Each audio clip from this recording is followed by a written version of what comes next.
ఎవరికైనా ఏదైనా శుభం కలిగితే ఆ శుభానికి కారణం ఎవరు అంటే శంకరుడే. నేను చెప్పట్లేదు ఈ మాట, శాస్త్రములు చెప్పే.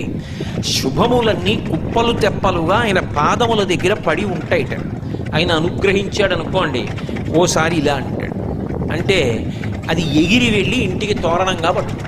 అందుకే ఒక గడుసు కవి ఒక మాట అన్నాడు, నేను ఓ పువ్వు పట్టుకొచ్చి మీ పాదాల మీద వేశాను అనుకోండి, నేను వేసినది ఇది పువ్వు, మీ పాదముల మీద ఉన్నది ఇది పువ్వు. నేను ఒక పువ్వు పట్టుకెళ్ళి మల్లికార్జున లింగం మీద వేశాను అనుకోండి, పరమ ప్రేమతో వేశాను అనుకోండి, ఆ పువ్వు ఓ ఏడాది తర్వాత నా ఇంటి మనవడం. నేను ప్రేమతో వేసిన పువ్వు 2 ఏళ్ల తర్వాత నా ఇంట్లో మనవరాలు. నేను ప్రేమతో వేసిన పువ్వు నేను కట్టుకునే ఒక ఇల్లు.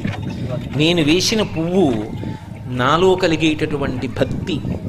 నేను వేసిన పువ్వు ఏ వయస్సులో నాకు రావాలో ఆ వయసు